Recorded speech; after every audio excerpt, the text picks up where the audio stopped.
Hello dear students, मैं सिंटू सुमन आपका स्वागत करता हूं आपके अपने चैनल एजुकेशन पॉइंट पे। तो स्टूडेंट्स, आज हम लोग बहुत ही बेहतरीन सेशन की ओर जाने वाले हैं, क्योंकि आज का जो हमारा क्लास होगा वो महा मैराथन का क्लास होगा। क्योंकि आज मैं आप लोगों के लिए क्लास 12th का पूरा हिंदी का जो गद्य खंड है उसका पूरा सेशन आज मैं आप लोग के साथ रहने वाला हूँ, कंप्लीट करवाने वाला हूँ। ठीक है, तो इसमें बहुत ही ज्यादा जितने भी ऑब्जेक्टिव हैं और आपका एक भी क्वेश्चन ना छूटे, ये मेरी पूरी तरह से गारंटी रहती है। ठीक है, तो यहाँ पर हमारा जो प्रयास है उसको बिना समय गवाए हम लोग क्या करते हैं, प्रारंभ करते हैं। चलिए, सबसे पहला जो चैप्टर का नाम है बच्चों, उस चैप्टर का नाम है बातचीत। ठीक है, तो हम बातचीत के जरिए ही इस चैप्टर को प्रारंभ करते हैं। आप लोग को पता होना चाहिए कि जो हमारा पहला चैप्टर है उस चैप्टर का नाम है बातचीत। तो सबसे पहला जो हमारा ये है, बातचीत के जो लेखक हैं वो बाल कृष्ण भट्ट हैं। ठीक है, तो सबसे पहला ये हो गया कि बातचीत जो है उसके लेखक कौन है, बाल कृष्ण भट्ट। अब आपको याद कैसे करना है, तो देखिएगा, जो बाल बाल मतलब क्या होता है, बच्चा। ठीक है, बाल मतलब क्या होता है, बच्चा। और बच्चा हमेशा क्या करते रहते हैं, बातचीत करते रहते हैं। यानी बाल कृष्ण जो थे वो छोटे से नन्हे मुन्ने जो हमारे प्यारे कृष्ण थे वो हमेशा बातचीत करते रहते थे। तो बाल कृष्ण भट्ट क्या लिखे हैं, बातचीत लिखे। सबसे पहला पॉइंट, इनके बारे में कुछ विशेष जानकारी होनी चाहिए आप लोग को। इनके बारे में क्या क्या बेसिक जानकारी है वो आप लोग देख लीजिएगा। सबसे पहला ध्यान रखिएगा कि बातचीत पाठ एक निबंध है। सबसे पहला ये जैसे पूछा जा सकता है कि ये किस प्रकार का विद्या है, जैसे मान लीजिए ये कहानी है, कविता है, ललित निबंध, तो ये क्वेश्चन आएगा तो बाल कृष्ण भट्ट एक प्रकार से क्या हो गया, हमारा निबंध हो गया। ठीक है, तो अब ये याद रखिएगा, ये एक निबंध है। और इस पाठ में इसके जो लेखक हैं वो बाल कृष्ण भट्ट है, ये बात भी आपको ध्यान रखनी है। अगला जो है, बाल कृष्ण भट्ट का जन्म 23 जून 1844 को हुआ। इस बात को आपको विशेष रूप से ध्यान देना है, क्योंकि जितने भी लेखक हैं उनके जन्म और मृत्यु आप बहुत ही अच्छे तरीके से याद कर लीजिए, ये आपकी जिम्मेवारी है। ठीक है, तो यहाँ पर ये बाल कृष्ण भट्ट जो है उनका जो जन्म हुआ था 23 जून 1844 ईस्वी को हुआ था। ठीक है, आगे बढ़ते हैं। इनका जन्म जो हुआ था इलाहाबाद उत्तर प्रदेश में हुआ था। ठीक है, तो बाल कृष्ण भट्ट जी का जन्म इलाहाबाद उत्तर प्रदेश में इनका जन्म हुआ था। ये आप लोगों को याद रखनी, भूलना नहीं है, पहले बता रहा हूं। आगे देखिएगा, बाल कृष्ण भट्ट के निधन, अगर मृत्यु की बात करें तो 20 जुलाई 1914 ईस्वी को इनकी क्या हो गई थी, देहांत हो गया था इनका, यानी अर्थात ये मर गए थे। ठीक है, यानी 20 जुलाई 1914 को इनका निधन हो गया था, मृत्यु हो गई थी। आगे हम पांचवा पॉइंट, ये पांचों पॉइंट आप लोग को याद कर लेना है। ठीक है, छठा पॉइंट क्या, सुन लीजिएगा। अगर हम छठा पॉइंट की बात करते हैं, छठा पॉइंट हमारा क्या, सुनिएगा कि बालकृष्ण भट्ट की माता का नाम पार्वती देवी था। यानी अगर हम बोले कि बालकृष्ण भट्ट जो है उनकी माँ का नाम पार्वती देवी। उसके बाद पिता जो है वो पिता बेनी प्रसाद भट्ट। ठीक है, तो इनके पिताजी का क्या नाम था, बेनी प्रसाद भट्ट नाम था। ठीक है, तो ये बात भी आपको ध्यान रख लेनी है। तो बालकृष्ण भट्ट भारतेंदु युग के कवि थे। ये क्वेश्चन VVI से भी ज्यादा ऊपर है। ठीक है, तो क्वेश्चन ये आपके सामने आ जाएगा कि बालकृष्ण भट्ट किस युग के कवि थे, तो आपको ध्यान रखना है कि बालकृष्ण जो भट्ट थे वो भारतेंदु युग के प्रमुख कवि थे। ठीक है, ये बात भी आपको ध्यान रखनी है। अगला देखिएगा कि बालकृष्ण भट्ट ने 1000 से ज्यादा निबंध लिखे हैं, जो अपने में क्या होती है, बहुत बड़ी बात होती है। तो इन्होंने 1000 से ज्यादा निबंध को लिखा है। ठीक है, और याद रखिएगा, हिंदी प्रदीप नामक, ये क्वेश्चन आएगा कि किस पत्रिका से जुड़े हुए थे, हिंदी प्रदीप नामक पत्रिका से जुड़े हुए थे। ठीक है, और याद रखिएगा इनकी शुरुआत 1877 में। ठीक है, हिंदी प्रदीप जो एक पत्रिका है उनकी शुरुआत ये 1877 में करते हैं, और इससे लगभग 33 वर्षों तक वे क्या होते हैं, जुड़े होते हैं। यानी बालकृष्ण भट्ट ने हिंदी प्रदीप का 33 वर्षों तक क्या किया था, संपादन किया था। इस पत्रिका को इन्होंने 33 वर्षों तक चलाया था। तो यहाँ पर हमारा 10 पॉइंट जो है वो बिहार बोर्ड के एग्जाम के दृष्टिकोण से इंपॉर्टेंट है। तो आई होप आप इसको वीडियो को रोक सकते हैं। ठीक है, अगर आप नए स्टूडेंट्स हैं तो इस वीडियो को थोड़ा सा शेयर कर दीजिए अपने दोस्तों के साथ, वीडियो को लाइक कर दीजिए। ठीक है, आगे हम लोग बढ़ते हैं। अगला जो हमारा है, इनकी एक सेकेंड देखिए, बालकृष्ण भट्ट के उपन्यास की अगर हम चर्चा कर लेते हैं, आई होप आप लोग को दिख रहा होगा। ठीक है, हाँ चलिए, तो सबसे पहला बालकृष्ण भट्ट के उपन्यास की अगर हम चर्चा करें तो इनके बहुत सारे उपन्यास हैं, जिसमें रहस्य कथा, अजान एक सुजान। ठीक है, अजान एक सुजान, उसके बाद गुप्त वैरी, रसातल यात्रा, उचित दक्षिणा, उसके बाद हमारी घड़ी, स्वभाव का अभाव है। ये सभी इनकी क्या है, प्रमुख ये उपन्यास है। ये भी आप लोग को नोट कर लेना है। बालकृष्ण भट्ट के नाटक की अगर हम चर्चा करें, पद्मावत, याद रखिएगा यहाँ पर पद्मावती है। अगर पद्मावत पूछा जाएगा तो हमारे मलिक मोहम्मद जैसी जी की रचना है, लेकिन यहाँ पर पद्मावती है, और ये जो रचना है वो किनकी है, बालकृष्ण भट्ट की रचना है। ये बहुत ही ज्यादा फेमस है। आगे देखिएगा, किरीता अर्जुनीय, उसके बाद वेणी संहार, उसके बाद शिशुपाल वध, उसके बाद नल दमयंती यानी दमयंती स्वयंवर जिसको बोलते हैं, शिक्षादान, चंद्रसेन, सीता वनवास, पतित पंचम, मेघनाद वध, कट्टर सुम की एक नकल, वृहन नल्ला।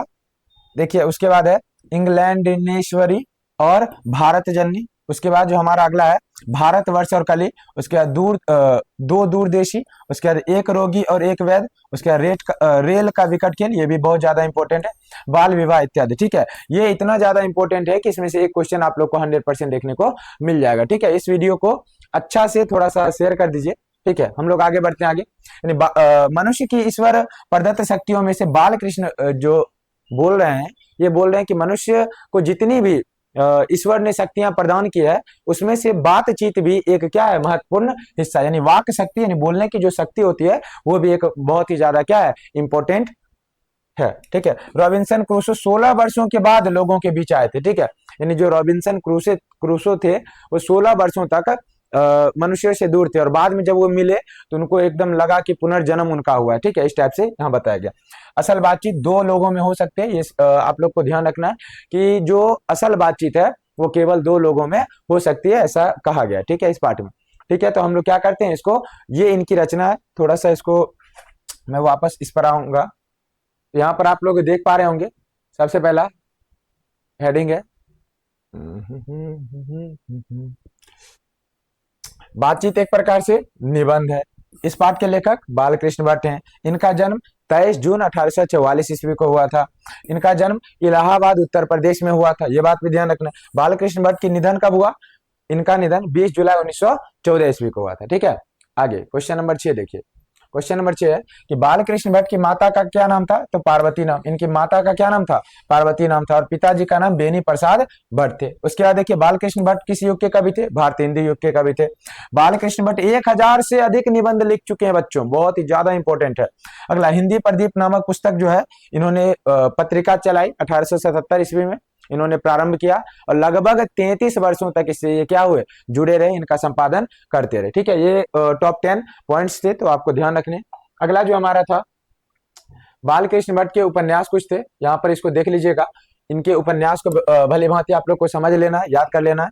अगला जो था बालकृष्ण भट्ट के जो नाटक हैं उसको भी आप लोग समझ लीजिएगा। ठीक है, और उसके बाद अगर हम बालकृष्ण भट्ट के बालकृष्ण भट्ट के उपन्यास और बालकृष्ण भट्ट के नाटक को अगर हम देखें, इसमें से सबसे ज्यादा पद्मावती और यहाँ पर एक रेल का विकट खेल, ये कई बार देखने को मिलता है। ठीक है, और मनुष्य अगर हम बात करें, मनुष्य को जितनी भी यहाँ पर शक्ति प्रदान की गई है, ठीक है, मनुष्य को जितनी भी शक्ति प्रदान की गई है उसमें वाक शक्ति सब में से क्या है, प्रमुख है। ठीक है, जैसे हम लोगों में सुनने की क्षमता है, देखने की क्षमता है, अगर मान लीजिए अगर बोलने की क्षमता ना होती तो पूरा संसार क्या होता, गूंगा रहता। ठीक है, तो भाषा का निर्माण तो होता ही नहीं, यहाँ पर ये भी हो गया। और रॉबिन्सन क्रूसो जो थे वो लगभग 16 वर्षों तक क्या थे, मतलब लोगों के बीच आए थे 16 वर्षों के बाद। ठीक है, आगे देखिए, असल बातचीत सिर्फ दो लोगों के बीच ही संभव है, असल जो बातचीत होती है वो केवल दो लोगों के बीच ही संभव है। ठीक है, आगे देखते हैं।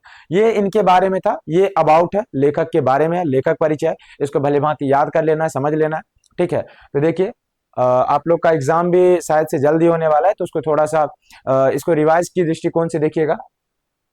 अगर हम बात करें इनके जो एमसीक्यू जो क्वेश्चन है, इसको मैं अभी आप लोग के सामने प्रस्तुत कर रहा हूं, यहाँ थोड़ा देखिएगा। सबसे पहला जो क्वेश्चन है, बालकृष्ण भट्ट का जन्म कब हुआ, तो आपको पता होना चाहिए कि इनका जन्म 1844 ईस्वी को हुआ था, जस्ट मैंने अभी बताया। अगला जो है कि बालकृष्ण भट्ट का निधन कब हुआ, तो 1914 ईस्वी को, यानी बालकृष्ण भट्ट की जो मृत्यु हुई थी 1914 ईस्वी को हुई थी। अगला हुआ बालकृष्ण भट्ट किस पत्रिका से जुड़े हुए थे, याद रखिए ये हिंदी प्रदीप नामक पत्रिका से जुड़े हुए थे, और ये 1877 में इनका प्रकाशन प्रारंभ करते हैं, और लगातार 33 वर्षों तक इस पत्रिका से जुड़े रहते हैं। समझे? चलिए, ये 3 क्वेश्चन कितना आसानी से बन चुका है। चलिए अगला जो क्वेश्चन है वो अगला क्वेश्चन की ओर हम लोग बढ़ते हैं। ठीक है, just wait a second. Question number 4 देखिए बच्चों, ये हमारा प्रश्न संख्या, एक सेकेंड मैं इसको थोड़ा सा और आप लोग के लिए बेहतर करना चाहूंगा।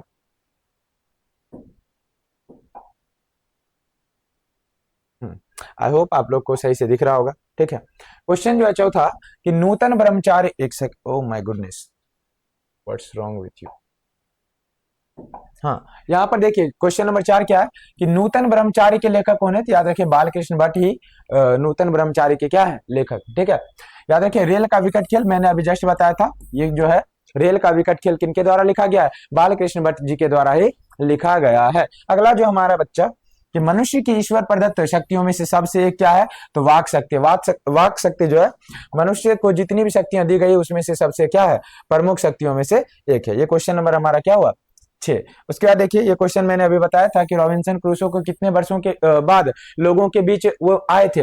तो लगभग 16 वर्षों के बाद लोगों के बीच उनको आने का मौका मिला था। इसका आंसर ऑप्शन नंबर ए बिल्कुल ही राइट उत्तर हो जाएगा। चलिए आगे हम बढ़ते हैं।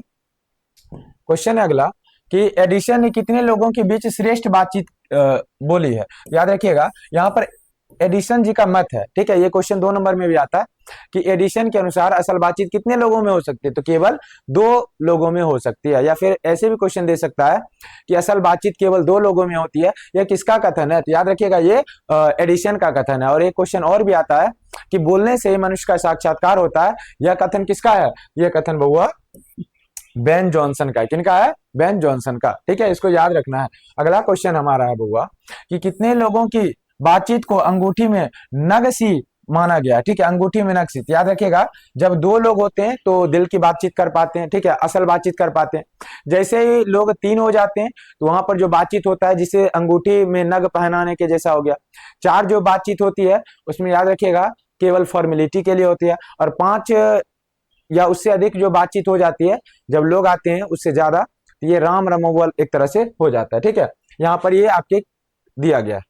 कितने लोगों की बातचीत में फॉर्मेलिटी आती है? तो याद रखिए मैंने अभी जस्ट बताया था कि अगर 4 लोगों के बीच अगर बातचीत हो रही है तो केवल क्या होती है? फॉर्मेलिटी के तौर पर ही होती है। अगला जो क्वेश्चन है कि यूरोप में बातचीत की कला को क्या कहते हैं? याद रखिएगा यूरोप में बातचीत की कला को आर्ट ऑफ कन्वर्सेशन कहा जाता है बच्चों, समझे। आगे देखिएगा, अगर हम बात करें तो काव्य कला प्रवीण गोष्ठी को क्या कहा जाता है? सुहृद। ठीक है, सुहृद गोष्ठी कहा जाता है। अगला जो क्वेश्चन है कि आधुनिक शुष्क पंडितों की बातचीत को क्या कहा जाता है? शास्त्रार्थ कहा जाता है। ये क्वेश्चन भी आप लोग को ध्यान रखना है। जब आप इस चैप्टर को पढ़ेंगे तो वहां आपको भली भांति इस चीज का ज्ञान आप लोग को मिल जाएगा। आगे देखते हैं कि 25 वर्ष से ऊपर वालों की बातचीत कैसी होती है? तो याद रखिएगा सारगर्भित होती है, यानी 25 साल के जो ऊपर वाले लोग बातचीत करते हैं उनमें अनुभव ज्यादा देखने को मिलता है। जबकि जो 25 साल से नीचे वाले हैं वो केवल दिल बहलाव की बात करते हैं। ठीक है, दिल बहलाव की बात करते हैं। अगला यही क्वेश्चन आ गया कि 25 वर्ष से नीचे वालों की बातचीत कैसी होती है? दिल बहलाव होती है। तो क्वेश्चन नंबर हमारा 15 भी बिल्कुल ही क्या होता है? समाप्त होता है। चलिए आगे बढ़ते हैं। क्वेश्चन नंबर जो 16 है हमारा, देखिए क्वेश्चन नंबर 16 क्या है। ठीक है, हाँ देखिए क्वेश्चन नंबर जो 16 है वो क्या है, थोड़ा समझने का आई होप आप लोग को दिख रहा होगा। क्वेश्चन नंबर 16 है कि हमारी भीतरी मनोवृत्ति क्या दिखलाती है? तो नए नए रंग दिखलाती है। तो ये पाठ में वर्णन किया गया है कि हमारी जो भीतरी मनोवृत्ति है वो क्या दिखलाती है? तो नए नए रंग दिखलाती है। भीतरी मनोवृत्ति को क्या कहा जाता है? चमनिस्तान कहा जाता है। ये बात भी आप लोग को ध्यान रखनी है कि जीवा को क्या कहा गया? कतरनी कहा गया। ठीक है, जीवा को क्या कहा गया? कतरनी, यानी कतरने वाला ये कहा गया है। ठीक है, सेकेंड आगे देखिएगा क्रोध को क्या कहा क्या माना गया है? तो क्रोध को बहुआ शत्रु माना गया है। ठीक है, ऑप्शन नंबर ए बिल्कुल ही क्या हो जाएगा? राइट उत्तर हो जाएगा। अगला क्वेश्चन है कि क्रोध आदि को काबू करने के लिए किसे काबू करना होगा? जीवा को। ठीक है, यानी अगर हम अपने जीवा को कंट्रोल कर लेते हैं, अपनी वाणी को कंट्रोल कर लेते हैं तो हमारा जीवन बहुत ही सफल हो सकता है। ठीक है, और नहीं तो ये जीवा जो है बहुत ही ज्यादा नुकसानदायक भी साबित हो सकती है। अगला क्वेश्चन है कि भाषण में किसका मौका नहीं मिलता? किसका मौका मिलता है? नाज नखरा का मौका मिलता है। ठीक है, जबकि हम बातचीत करते हैं तो उसमें नहीं मिलता है। अगला जो क्वेश्चन है, इनका जन्म कहाँ हुआ था? इलाहाबाद उत्तर प्रदेश। ठीक है, इनका जन्म जो हुआ था इलाहाबाद यूपी में हुआ था। ये बात भी आप लोग को ध्यान रख लेनी है। ठीक है, ऑप्शन नंबर ये बिल्कुल ही राइट उत्तर हो जाएगा। अगला जो क्वेश्चन है वो हुआ कि बातचीत पाठ गद्य कौन सी विद्या थी? ये एक प्रकार से हमारा क्या है? निबंध है। तो बातचीत जो पाठ है वो हमारा एक प्रकार से निबंध होने वाला है। अगला जो क्वेश्चन है कि बोलने से ही मनुष्य का साक्षात्कार कब होता है? तो बोलने से होता है। और यह जो है ये किनका कथन है? तो बेन जॉनसन का कथन है बउआ, बेन जॉनसन का कथन है। ये किसका कथन है? बेन जॉनसन का कथन है। ठीक है, तो बोलने से मनुष्य का साक्षात्कार होता है, ये कथन किसका है? बेन जॉनसन का कथन है। चलिए आगे बढ़ते हैं। कि बोलने से मनुष्य के रूप का साक्षात्कार होता है, किसका कथन है? तो याद रखिए बेन जॉनसन का कथन है, मैंने अभी जस्ट बताया था। अगला जो क्वेश्चन है हमारा कि काव्य कला प्रवीण विद्वान मंडली को क्या कहा जाता है? तो ये श्रीहद गोष्ठी कहा जाता है। ये क्वेश्चन आई थिंक रिपीट हो गया। ठीक है, अगला जो क्वेश्चन है कि रॉबिन्सन क्रूसो ने पहली बार किसके मुख से बोली सुनी थी? फ्राइडे के मुख से क्या हुई थी? बोली इन्होंने सुनी थी। जब ये 16 वर्षों तक लगातार मनुष्य से दूर रहे तो तब पहली बार इन्होंने फ्राइडे के मुंह से जब बोली सुनी थी, इनको आभास हुआ कि सचमुच मुझे मेरा पुनर्जन्म हो गया। चलिए आगे हम बढ़ते हैं।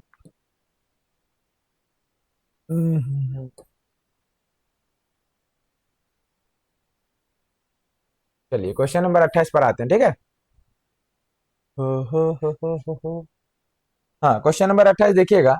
ये क्वेश्चन नंबर 28 क्या है कि बाहरी बातचीत में किसकी आवश्यकता पड़ती है? तो याद रखिएगा बाहरी बातचीत में फरीक या पड़ोसी बोल सकते हैं। ठीक है, अगर आप किसी से बातचीत करना चाहते हैं तो कहीं ना कहीं आप पड़ोसी के पास जाएंगे या फिर आपके पास पड़ोसी पधारेगा। ठीक है, तभी आप बातचीत कर पाएंगे। तो ऑप्शन नंबर क्या हो जाएगा? ये बिल्कुल ही राइट उत्तर हो जाएगा। 4 लोगों से अधिक लोगों की बातचीत क्या होती है? तो राम रमव्वल होती है। जब मैं पीछे बता रहा था तो वहां पर ये मैंने इस चीज का जिक्र किया था कि असल बातचीत केवल 2 में हो सकती है।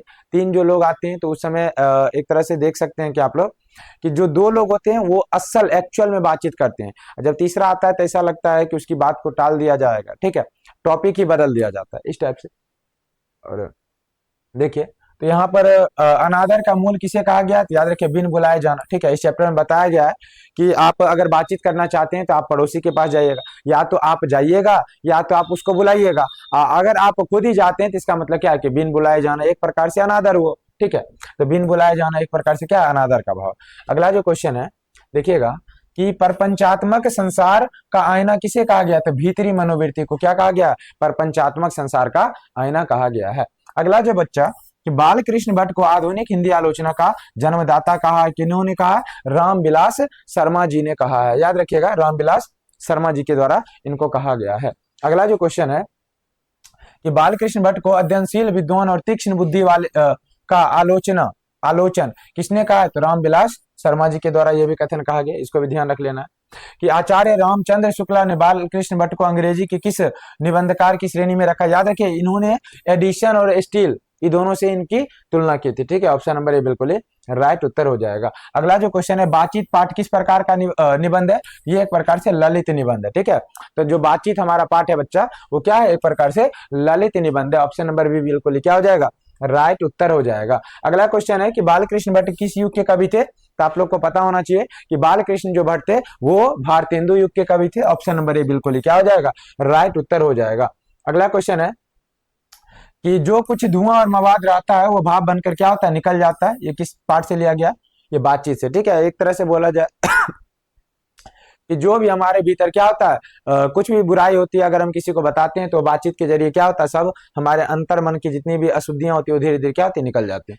ठीक है, ऑप्शन नंबर ए बिल्कुल राइट उत्तर हो जाएगा। अगला जो क्वेश्चन है हमारा कि भट्ट निबंध माला कितने खंडों में प्रकाशित है? ठीक है, ऑप्शन नंबर ए बिल्कुल ही राइट उत्तर हो जाएगा। ये 2 खंडों में प्रकाशित है। तो आज हम लोगों ने इसको 38 क्वेश्चन को बिल्कुल ही आसानी से समाप्त कर लिया। हाँ, आप लोग को लग रहा होगा कि मैं थोड़ा फास्ट खींचता हूँ। ठीक है, इसका कारण ये भी है कि मैं ये नहीं चाहता कि एक तरह से मुझे लगता है कि आप लोग के पास समय पर्याप्त नहीं है। ठीक है, समय को बचाना भी है। इससे अच्छा है कि हम थोड़ा स्पीड में इसको कवर करें ताकि आप लोग का सिलेबस भी अच्छा से क्लियर हो जाए और आप लोग बेहतर एग्जाम में कर पाए। तो ठीक है, प्रैक्टिस के लिए इस वीडियो को बनाना ही मेरा पर्पस है। ठीक है, तो प्रैक्टिस के लिए अगला जो हमारा चैप्टर है बउआ, उस चैप्टर का नाम है उसने कहा था। चैप्टर जो है ये बहुत ही खूबसूरत चैप्टर है। ठीक है, चैप्टर का नाम है उसने कहा था। इस बात को ध्यान रखना है इस चैप्टर में क्या वर्णन किया गया मैं आप लोग को बता रहा हूं। ठीक है, आई होप ये फिट हो गया होगा। ठीक है, और आप लोग को भी भली भांति दिख रहा होगा। ये जो चैप्टर है इस चैप्टर का नाम है उसने कहा था। ठीक है, इस चैप्टर का क्या नाम है? उसने कहा था। ठीक है, उसने कहा था और लेखक है चंद्रधर शर्मा गुलेरी। ठीक है, तो ये भी आप लोग को दिख रहा होगा कि ये जो चैप्टर है इस चैप्टर में एक मेन कैरेक्टर है। अच्छा, चैप्टर का नाम है उसने कहा था और लेखक है चंद्रधर शर्मा गुलेरी। ठीक है, आपने इस पर एक मूवी भी बनी है, वो भी शायद से देखी होगी। ठीक है, बहुत ही बेहतरीन मूवी है। देखिए इसमें एक मेन कैरेक्टर है और उस मेन कैरेक्टर का नाम है लहाना सिंह। क्या है? लहाना सिंह। ठीक है, लहाना सिंह इस मेन कैरेक्टर का मतलब इस चैप्टर का हीरो है और इसमें युद्ध की चर्चा की गई है। यह जो चैप्टर है इसको 5 खंडों में विभाजित किया गया, जिसके 2 खंड जो ऐसे हैं जिसमें एक तरह से प्रेम मोहब्बत की चर्चा की गई। ठीक है, तो यहाँ पर देखिएगा ये बचपन का इनका प्यार होता है। ठीक है, बचपन में ही ये एक लड़की से मिलते हैं, उस लड़की से इनको मतलब बचपन में ही मोहम्मद उसको बोल सकते हैं कि प्यार हो जाता है, प्रेम हो जाता है। और उसके बाद ये नॉर्मली अगर हम देखें तो ये उनसे पूछते हैं कि तेरी कुड़माई होगी, तो लड़की जवाब देती है धत, ऐसा करके वो निकल जाती है। इस टाइप से ये कहानी थोड़ा आगे बढ़ता है। फिर इसके बाद ये लहाना सिंह जो है वो काफी जब बड़ा होता है तो वो फौज में जाता है। ठीक है, तो वो फौज फौज में युद्ध लड़ता है और बाद में पता चलता है कि वो जब फौज में जा रहा होता है तो फौज के कुछ इसके साथी होते हैं। ठीक है, और इसके एक एक जो साथी होता है उसी से उस एक तरह से मैं क्या बताऊं, एक तरह से देखिए इनका जो साथी होता है उनसे विवाह हो जाता है इनकी बचपन की प्रेमिका का। यानी ये इनका विवाह इनकी बचपन की प्रेमिका के साथ नहीं हो पाता। इसके बाद जब किसी कारणवश ये मिलते हैं वहां पर, तब इनकी जो बचपन की प्रेमिका है वो बोलती है कि तुमने जिस प्रकार से मेरी बचपन में रक्षा की थी इस बार भी मेरे पति और मेरे बेटे की रक्षा करना। और इसी बात को वो कायम करने के लिए अपना जान तक न्यौछावर कर देता है, और लेकिन अपने बात को जरूर कायम रखता है और अपनी बचपन की जो प्रेमिका इनकी थी उनके बेटे और पति को ये क्या करता है, अपनी जान देकर भी बचाता है। और यही इस चैप्टर का मेन थीम है। ठीक है, हालांकि चैप्टर बहुत बड़ा है, उसको पढ़ाने में भी काफी समय लगेगा, लेकिन रिवीजन के दृष्टिकोण से मैं थोड़ा सा आपको एक आइडिया दे दिया कि इस चैप्टर में क्या क्या होने वाला। इसमें कुछ कैरेक्टर भी हैं। सबसे पहले हम जान लेते हैं कि इनके बारे में। चंद्रधर शर्मा गुलेरी, ठीक है, ये जो चैप्टर है इनके लेखक कौन है, उसने कहा था चैप्टर का नाम है, इनके लेखक है चंद्रधर शर्मा गुलेरी। ठीक है, तो याद रखिएगा उसने कहा था, पाठ के लेखक सबसे पहला चंद्रधर शर्मा गुलेरी जी हैं। चंद्रधर शर्मा गुलेरी जी का जन्म 7 जुलाई 1883 ईस्वी में जयपुर राजस्थान में हुआ था। ठीक है, इनका जो जन्म हुआ था राजस्थान में हुआ था, जयपुर, याद रखिएगा। अगला है चंद्रधर शर्मा गुलेरी, गुलेर नामक ग्राम कांगड़ा हिमाचल प्रदेश के मूल निवासी थे। ठीक है, यानी ये मूल रूप से कहाँ रहते थे, हिमाचल प्रदेश में, याद रखिएगा, ये बात इंपॉर्टेंट है। आगे हम लोग बढ़ते हैं कि लेखक का निधन 12 सितंबर 1922 ईस्वी को हुआ था। लेखक का जो निधन है वो कब हुआ था, तो 12 सितंबर 1922 ईस्वी को हुआ था। आगे हम देखते हैं वो हुआ कि चंद्रधर शर्मा गुलेरी के पिताजी का नाम पंडित शिवराम था। ठीक है, पंडित शिवराम इनके पिताजी का क्या था, नाम था। आगे बढ़ते हैं कि चंद्रधर शर्मा गुलेरी की कहानियां, देखिए इसमें 3 कहानियां इन्होंने लिखी है। सबसे ज्यादा इंपॉर्टेंट जो है, सबसे पहले सुखमय जीवन 1911 ईस्वी में प्रकाशित हुआ था, बुद्ध का कांटा भी 1911 में, और उसने कहा जो इस कहानी को अभी हम लोग जानने वाले हैं ये 1915 ईस्वी में क्या हुई है, प्रकाशित हुई है। यही मुख्य 3 है, 2 कहानी है। सबसे पहला एक जो है सुखमय जीवन 1911 में आया है, बुद्धू का कांटा 1911 में आया है, और उसने कहा था ये 1915 में प्रकाशित हुआ है। इसको थोड़ा सा आपको ध्यान रखना है, ये तीनों भी आए हैं, याद रखिएगा, ये बहुत ज्यादा हमारे लिए क्या है, इंपॉर्टेंट है, आप लोग को इस बात का ध्यान रख लेना है। आगे देखिएगा जो हमारा क्वेश्चन है आगे कि चंद्रधर शर्मा गुलेरी का निधन, याद रखिएगा, एक सॉरी ये निबंध है, ठीक है, सही तो है। चंद्रधर शर्मा गुलेरी जी का जो निबंध है वो कछुआ धर्म, मोरेसी मोही, कुठाव, पुरानी हिंदी, भारतवर्ष, संस्कृत की टिपकारी, उसके बाद देवानाम प्रिय आदि, ये सब इनकी क्या है, निबंध है। अगर अंग्रेजी में भी इन्होंने निबंध लिखा, सबसे पहला है ए पोएम वॉयभास, उसके बाद है एक कमेंट्री ऑन वात्स्यासम वात्स्यांश, उसके बाद है कामसूत्र, ठीक है, ये भी याद रखिएगा। द लिटरेरी क्रिटिसिज्म आदि, ठीक है, क्रिटिसिज्म समझते हैं ना, किसी की आलोचना करना, ये इनकी क्या थी, इनके बारे में था। इतना आप लोग को भली भांति याद रख लेना, ठीक है। अगर आप चाहेंगे तो एक अच्छा सा नोट्स तैयार कर सकते हैं, इसको आराम से अपने कॉपी में आराम से चैप्टर वाइज बनाइएगा, तो वो आपके लिए ज्यादा बेनिफिट देगा, ठीक है, वो बहुत ही ज्यादा आप लोग के लिए इंपॉर्टेंट हो जाएगा। देखिएगा इनकी जो चैप्टर है, ये इस चैप्टर में हम लोग प्रारंभ कर रहे हैं एमसीक्यू क्वेश्चन को, ठीक है। अब देखिएगा वो कितना ज्यादा इंपॉर्टेंट है।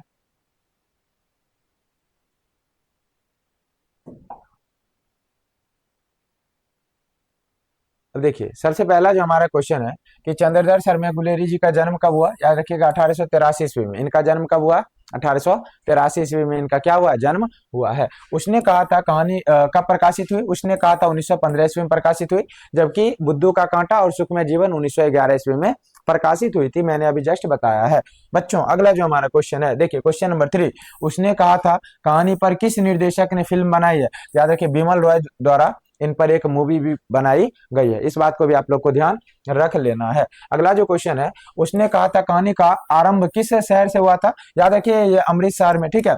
ये दोनों जो थे वो छोटा छोटी एक ये जो लहना सिंह और उसकी एक छोटी सी प्रेमिका बचपन में, वो अमृतसर में आए थे, दोनों मामा के यहाँ आए थे, ठीक है। किसी कारणवश उनकी मुलाकात होती है, एक दुकान पर दोनों मिलते हैं, ठीक है। ये इस कहानी में ये दिया गया।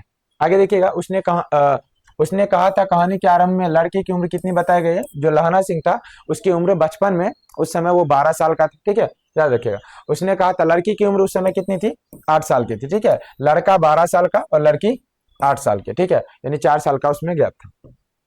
आगे देखिएगा कि उसने कहा था कहानी का दूसरा भाग कितने वर्षों के अंतराल के बाद आरंभ हुआ था, 25 वर्षों, ठीक है, याद रख लेना इस बात को।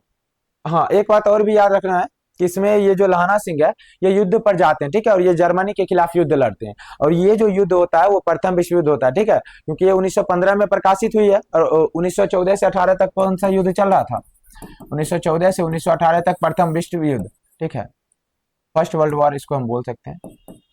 एक सेकेंड, ठीक है, फर्स्ट वर्ल्ड वॉर, ठीक है, ये चल रहा था ना, इसी में इन्होंने ये कहानी को प्रकाशित करवाया, ठीक है। आगे देख लीजिएगा, ये प्रथम विश्व युद्ध की कहानी की चर्चा की गई। लहना सिंह इसमें किसकी ओर से युद्ध लड़ रहे थे, तो लहना सिंह जो बच्चे ये युद्ध लड़ रहे थे अंग्रेजों की तरफ से, किससे, अंग्रेजों की तरफ, ठीक है, और किसके खिलाफ, तो जर्मनी के खिलाफ इन्होंने युद्ध लड़ा। याद रखिएगा, उसने कहा था कहानी में उनके शब्दों का प्रयोग किसके लिए किया गया, सूबेदारनी के लिए, ठीक है। उसने यहाँ पर उसने कहा था, उसने जो है ये सूबेदारनी है। आपको पता होना चाहिए कि जो लहना सिंह है ये एक तरह से देखिएगा मतलब एक सैनिक का जो पोस्ट होता है उसमें सूबेदार एक होता है, ठीक है, जो इनका ही साथी होता है, और उनकी पत्नी सूबेदारनी है, यानी इनसे इसका विवाह, सूबेदारनी का शादी जो होता है लहना सिंह मेन कैरेक्टर से नहीं होता है बल्कि सूबेदार से होता है, इसलिए सूबेदारनी को हम लोग उसने कहा था, ठीक है। यही इसको बोलती है कि मेरे बेटे और मेरे पति की क्या करना, रक्षा करना, ठीक है, और इसी बात के लिए यहाँ पर बोला गया उसने। अमृतसर के बाजार में लड़का और लड़की किसके यहाँ आए हुए थे, मामा के यहाँ आए हुए थे, ये भी मैंने अभी जस्ट आप लोग को बताया। आगे देखिएगा, अमृतसर के बाजार में लड़के कहाँ रहते थे, याद रखिए मगरे, ठीक है, जो लड़के रहते थे वो मगरे और मांझे, लड़का रहता था मगरा में, लड़के रहते थे मगरे में, ठीक है, और वो रहते थे लड़के मांझी में। आगे देखिएगा कि लाना सिंह बड़ा होकर किस नंबर का जमादार बना, याद रखिएगा ये 77 नंबर जो है, 77 सिख राइफल, ठीक है, ये इसका नंबर है, ये क्वेश्चन भी आएगा। ये क्वेश्चन आएगा कि लाना सिंह उस पोस्ट में क्या था, तो जमादार था। लाना सिंह क्या था, जमादार था। आगे बढ़ते हैं कि सूबेदार का नाम क्या था। याद रखिए कैरेक्टर बहुत ही ज्यादा इंपॉर्टेंट रोल अदा करता है, ठीक है। तो यहाँ पर याद रखना है कि ये जो सूबेदार है वो कौन थे, हजारा सिंह थे। हम लोग इसको बहुत ही तेजी से इसीलिए बढ़ा रहे हैं ताकि आप लोग कम समय में ज्यादा अच्छा स्कोर कर पाए, ठीक है।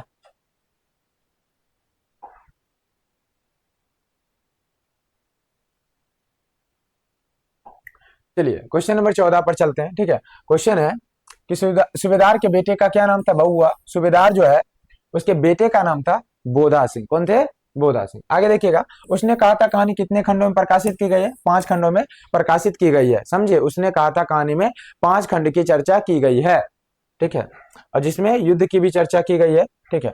लाना सिंह किसके विरुद्ध युद्ध लड़ रहे थे, जर्मनी के खिलाफ। मैंने अभी आपको बताया था किसकी तरफ से अगर बोलेगा तो किसकी तरफ से लड़ रहे थे, तो ये इंग्लैंड की तरफ से लड़ रहे थे। और किसके खिलाफ लड़ रहे थे, तो किसके खिलाफ, किसके खिलाफ, तो जर्मनी के खिलाफ। अगला कि लाना सिंह कितने दिनों की छुट्टी पर घर आए थे। याद रखिएगा, उनको 8 दिन की छुट्टी दी गई थी, उसके बाद ये क्या आए थे, वापस घर आए थे। और लाना सिंह मेन कैरेक्टर है, इन्होंने जर्मनी के एक खुफिया जो उसका सैनिक होता है उसको मार गिराया, ठीक है। ये कहानी बहुत ही इंटरेस्टिंग है, इतनी इंटरेस्टिंग है कि मत पूछो, ठीक है, इसलिए मत पूछो, जाके पढ़ो। आगे देखिए कि लाना सिंह क्यों घर आया था। याद रखिए मुकदमे की पैरवी के लिए घर आया था, ये कविता इस चैप्टर में दिया गया। आगे कीरत सिंह लाना सिंह का कौन लगता था, कीरत सिंह जो था वो लाना सिंह का भतीजा था।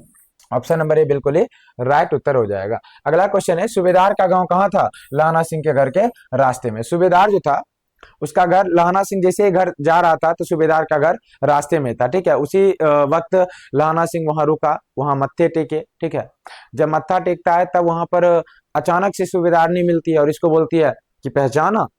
तो लहाना सिंह बोलता है नहीं तो नहीं पहचाना। तब बोलती है, वही डायलॉग मारती है कि धत तेरी कुरमाई होगी। उसके बाद वो क्या करती है, उसको पहचान लेती है। आगे देखिएगा। तो युद्ध में कितने जर्मन सैनिक मारे गए या फिर घायल हुए थे, ये 63 इसमें युद्ध में चर्चा की गई है। अगला क्वेश्चन है कि लहाना सिंह के लड़ाई स्थल से कितनी दूरी पर दूसरे खाई वाले सैनिक थे, 3 मील की दूरी पर, यहाँ पर इस चैप्टर में चर्चा की गई। सूबेदारनी जो है, सूबेदारनी को कितने बेटे हुए, एक। ठीक है, जितने भी इसके बेटे हुए थे वो सभी चिराग हो गए, मतलब एक तरह से बच नहीं पाया और एक ही बेटा था। ठीक है, आगे देखिएगा। सूबेदारनी का बेटा कितने दिनों से फौज का नौकरी कर रहा था, याद रखिएगा 1 वर्ष से ये फौज का नौकरी कर रहा था। अगला अगर हम बात करें, तीमियों की घघरिया पलटन कौन बनाना चाहता था, तो सूबेदार ने। ठीक है, आगे देखिएगा। कितने जर्मन खाई में घुस गए थे, लगभग 70 जर्मन जो थे वो खाई में घुस चुके थे। एक second, just wait a second friends.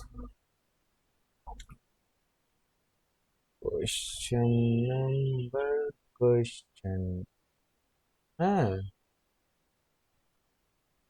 थोड़ा सा वेट कर लीजिए बच्चों। ठीक है, हम लोग जस्ट आ गए, पहुंच गए। हाँ, अगला क्वेश्चन है इस चैप्टर में। अगला क्वेश्चन आपके सामने ये रहा कि युद्ध में कितने सैनिक मारे गए थे बच्चों, याद रखिएगा। युद्ध में 15 सैनिक मारे गए थे, युद्ध में 15 सैनिक मारे गए थे। ठीक, एक सेकेंड। दंत विनोप देशाचार्य किसका कथन है, याद रखिए वान भट्ट। ठीक है, इनका कथन है।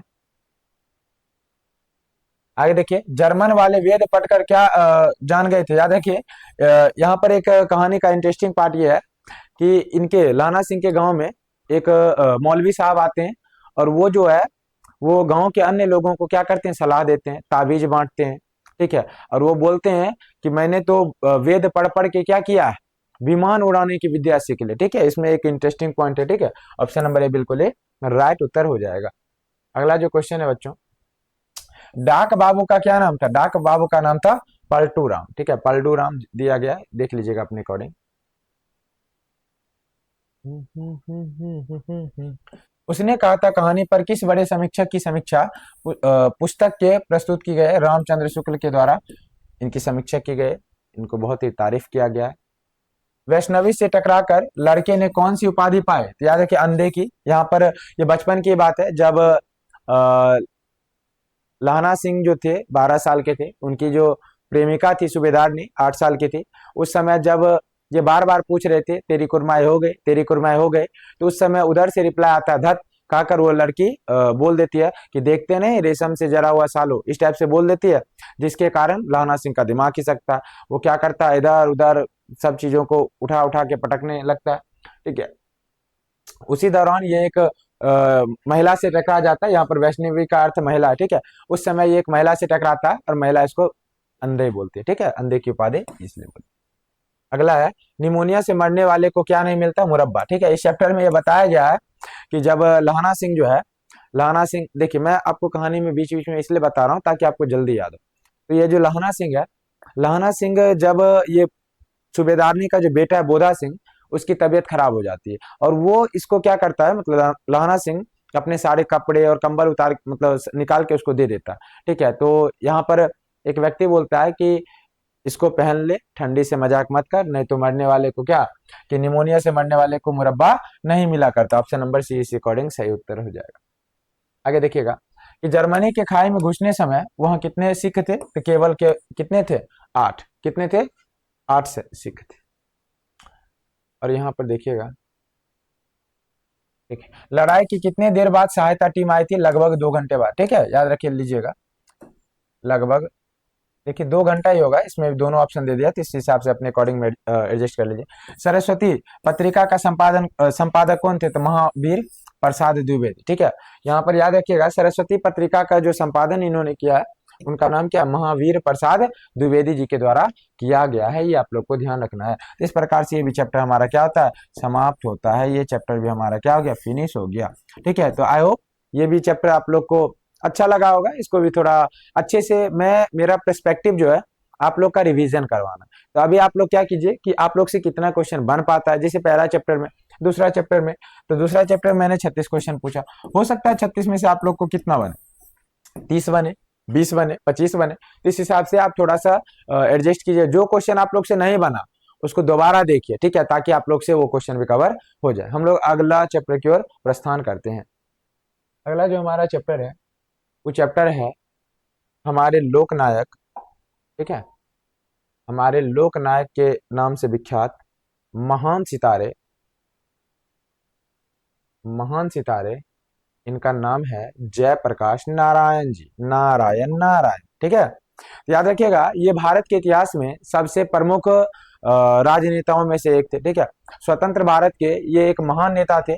इनका नाम था जयप्रकाश नारायण। ठीक है, याद रखिएगा, सबसे पहला ये चैप्टर का नाम है, उस चैप्टर का नाम है संपूर्ण क्रांति। ठीक है, चैप्टर आप लोग को दिख रहा होगा कि चैप्टर का नाम है संपूर्ण क्रांति और लेखक हैं जयप्रकाश नारायण जी। जयप्रकाश नारायण जी, याद रखिएगा, इन्होंने एक बहुत ही बड़ा आंदोलन किया था।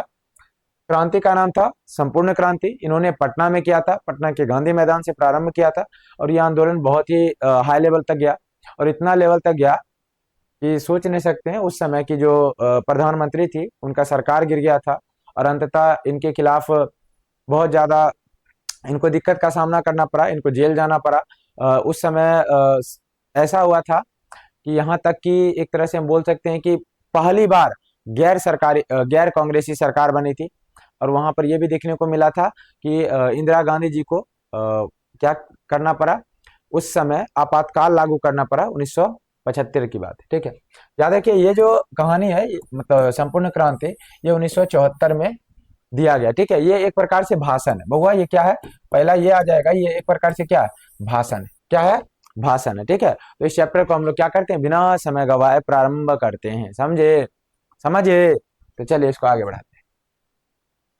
चलिए, संपूर्ण क्रांति, सबसे पहला हमारा हेडिंग है कि संपूर्ण क्रांति क्या है बहुआ। तो सबसे पहला आप लोग को ध्यान रखना है कि संपूर्ण क्रांति एक प्रकार से क्या है, भाषण है। संपूर्ण क्रांति एक भाषण है। संपूर्ण क्रांति के लेखक जो हैं वो जेपी जी हैं, जयप्रकाश नारायण जी हैं। ठीक है, इनके लेखक हो गए। जेपी जी का बचपन का नाम था बाउल। क्या नाम था, अरे मरी मैया। ठीक है, इनके बचपन का नाम बाउल है, ये बात भी आप लोग को ध्यान रख लेना। जेपी जी को लोकनायक के नाम से जाना जाता है, ये बात भी 100% कन्फर्म है। ये क्वेश्चन आने के चांस है, 100 नहीं 99 कर लीजिए, लेकिन ये बहुत ज्यादा चांस है कि क्वेश्चन आप लोग को देखने को मिल जाए। चौथा के बाद पांचवा पॉइंट, ये संपूर्ण क्रांति वाला ऐतिहासिक भाषण 5 जून 1974, ये बहुआ आपका क्वेश्चन बन गया बोर्ड एग्जाम में आने वाला। ठीक है, तो ये जो क्वेश्चन है कि संपूर्ण क्रांति वाला ऐतिहासिक भाषण कब दिया गया, 5 जून 1974 को ईस्वी में जयप्रकाश नारायण द्वारा ये भाषण दिया गया था। आगे देखिए, जेपी जी का जन्म 11 अक्टूबर 1902 ईस्वी को हुआ था। जयप्रकाश नारायण जी का जन्म कब हुआ था, 11 अक्टूबर 1902 ईस्वी को हुआ था। ठीक है, और इनकी जो मृत्यु थी वो 8 अक्टूबर 1979 ईस्वी को शायद से हुई थी। यहाँ पर देखिएगा, तो इनका जो निधन है वो 8 अक्टूबर 1979 ईस्वी को हुई थी। ये बात भी आप लोग को ध्यान रखनी है। ठीक है, इनका जो गांव था सितारा, मतलब सिताब दियारा, ये गांव इनका नाम है। और एक बात और है, इनकी माता और पिताजी का नाम भी आप लोग को ध्यान रखना है कि इनकी माता जी का जो नाम था वो फूल रानी देवी था। ठीक है, माता का नाम फूल रानी और पिताजी का नाम हरसुदयाल। ठीक है, तो जयप्रकाश नारायण जी का जन्म कब हुआ, तो 11 अक्टूबर 1902 ईस्वी को। मृत्यु कब हुआ, तो याद रखिएगा 8 अक्टूबर 1979 ईस्वी को। इनका जन्म कहाँ पर हुआ था, सिताब दियारा नामक जगह पर हुआ था। ठीक है, इनकी माँ का नाम फूल रानी देवी, जो कि यहाँ दिखाया गया, पिताजी का नाम हरसुदयाल था। ठीक है, ये भी क्वेश्चन इंपॉर्टेंट हो जाता है, माता पिताजी का भी नाम आप लोग को ध्यान रखना होगा। इनकी पत्नी प्रभावती देवी। ठीक है, प्रभावती, यहाँ पर इनकी पत्नी का क्या नाम था, प्रभावती। ठीक है, और ससुर, ससुर तो छोड़े दीजिए, ये तो हम का ही बताएं बबुआ, ये ब्रज किशोर प्रसाद इनके ससुर थे, हालांकि ये इतना इंपॉर्टेंट है। आगे देखिए, अगर राजनीति की अगर हम चर्चा करें तो ये इनका जीवन काल बहुत ही ज्यादा संघर्षपूर्ण था। ठीक है, याद रखिएगा, जीवन 1929 ईस्वी में कांग्रेस में शामिल हुए थे पहली बार, ठीक है, 1929 ईस्वी में। 1932 में अवज्ञा आंदोलन, जो कि गांधी जी के द्वारा चलाया गया था, दांडी मार्च, उसमें मतलब सविनय अवज्ञा आंदोलन, उसमें ये जेल भी जा चुके हैं। इसका मतलब क्या है, बहुत ही संघर्षशील व्यक्ति थे। आगे हम लोग देखते हैं कि 1939 और 43, 39 और 43 दोनों में ये जेल गए थे। 1952 में प्रजा सोशलिस्ट पार्टी के गठन, ये बात भी ध्यान रख लेनी है, ठीक है, प्रजा सोशलिस्ट पार्टी के ये क्या थे, गठन भी थे, उनमें योगदान दिया। 1954 में सर्वोदय आंदोलन, ये भी क्वेश्चन इंपॉर्टेंट है कि सर्वोदय आंदोलन कब चला, 1954 ईस्वी में। और 1974 ईस्वी में ये शानदार भाषण देते हैं, ठीक है, और छात्र आंदोलन का क्या करते हैं, नेतृत्व करते हैं। और छात्र आंदोलन को संपूर्ण क्रांति के नाम से जाना जाता है। चलिए आगे हम बढ़ते हैं।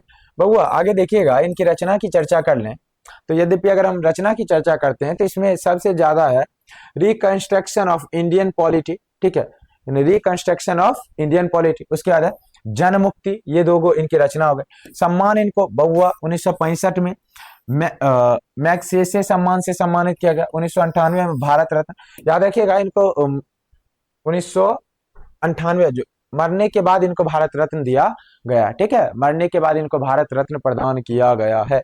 आगे देखिएगा, अगर हम जीवनी की बात करें, ठीक है, यानी जयप्रकाश जो नारायण है, उनके आरंभिक जीवनी का जो लेख है वो राम वृक्ष बेनीपुरी, ठीक है, राम वृक्ष बेनीपुरी को कलम का जादूगर कहा जाता है, ये याद रखिएगा, कलम का जादूगर, ठीक है, कलम का जादूगर कहा जाता है।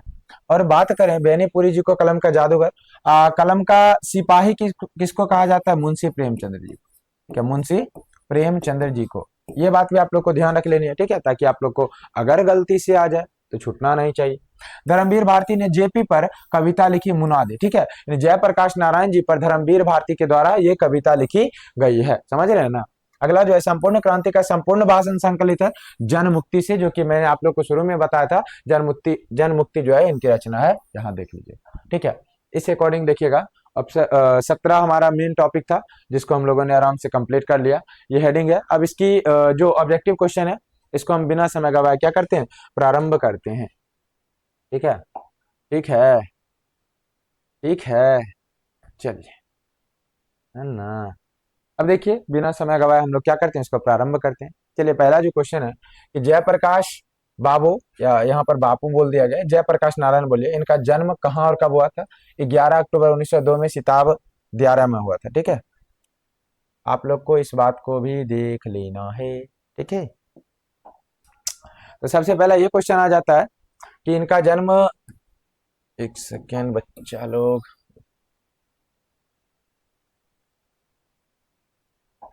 देख लीजिएगा, 11 अक्टूबर 1902 को सिताब दियारा में इनका जन्म हुआ था।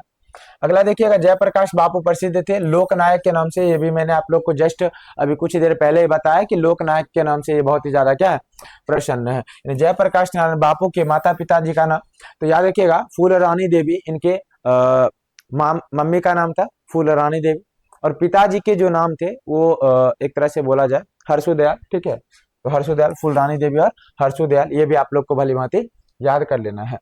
एक सेकेंड फ्रेंड्स,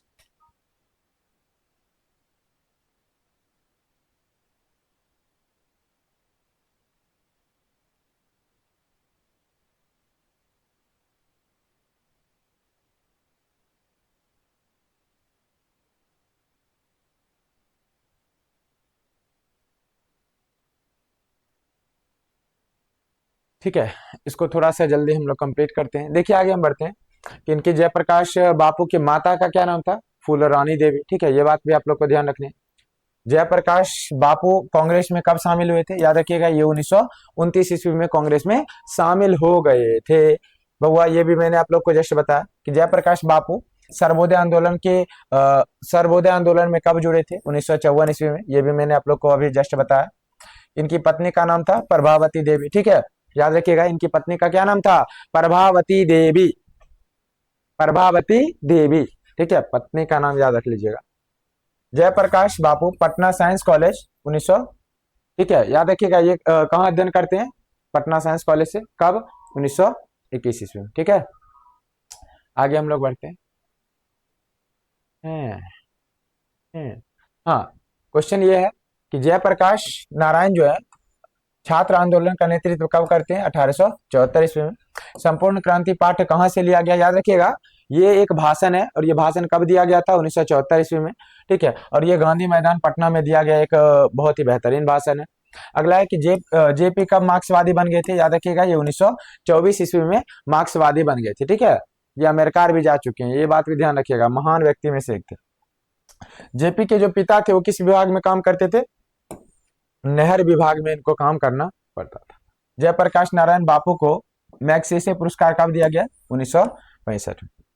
भारत रत्न कब मिला? मरने के बाद 1998 ईस्वी में। ये बात भी ध्यान रखिएगा।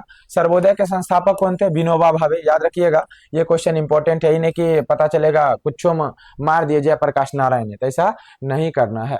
अगला देखिएगा, जयप्रकाश नारायण रचित पाठ का नाम क्या था? संपूर्ण क्रांति। तो जयप्रकाश नारायण किनके द्वारा लिखा गया? ये भाषण किनके द्वारा दिया गया? संपूर्ण क्रांति। एक सेकेंड, जयप्रकाश नारायण रचित पाठ का नाम क्या है? संपूर्ण क्रांति, बिल्कुल सही।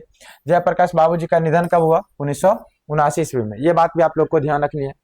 जयप्रकाश नारायण या बाबू जो भी है, उनका बचपन का नाम था बाउल। उसके बाद मद्रास में जयप्रकाश बाबू को किनके यहाँ टिके थे? ईश्वर अय्यर के यहाँ।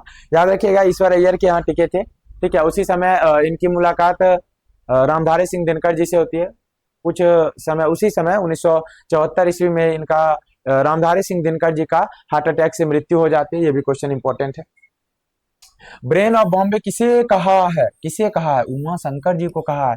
ये भी क्वेश्चन भी आई। ठीक है, बी आई नहीं, भी है। ऑप्शन नंबर बी इसका राइट उत्तर हो जाएगा। चलिए, अगर हम और आगे बढ़ते हैं, क्वेश्चन है,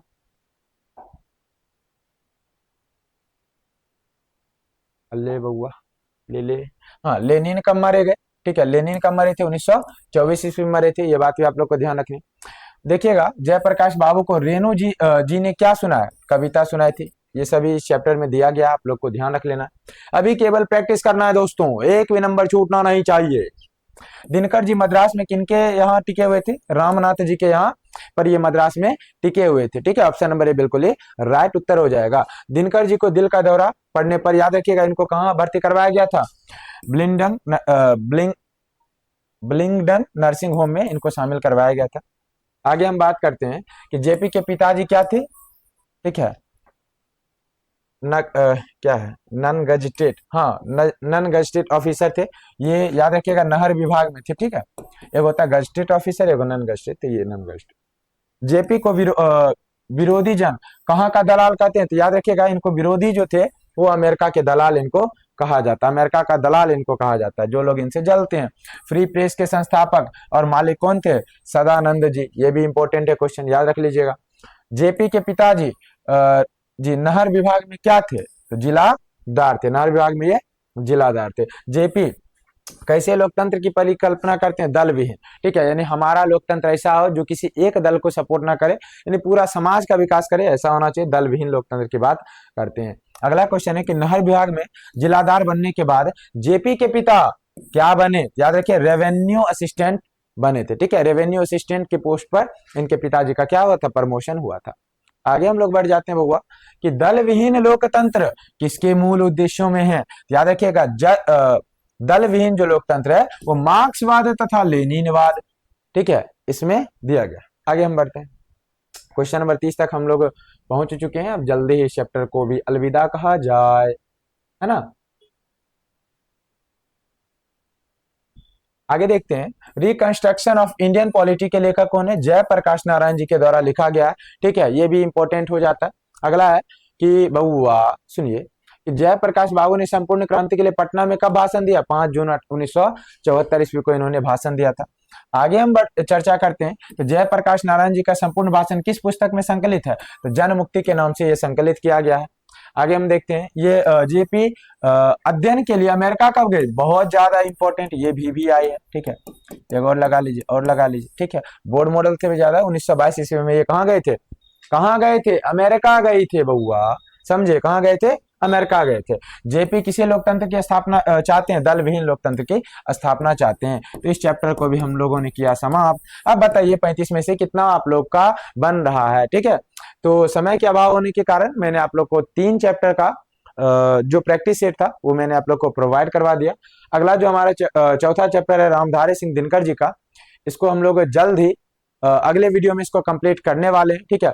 हो सकता है आपको वीडियो कभी कभी लेट से मिले, लेकिन मेरा प्रयास रहता है कि जब भी मुझे टाइम मिलेगा मैं आप लोग के लिए वीडियो क्रिएट करता रहूंगा, आप लोग का सहयोग करता रहूंगा, ठीक है। तो मिलते हैं एक नए वीडियो में, तब तक के लिए जय हिंद जय भारत।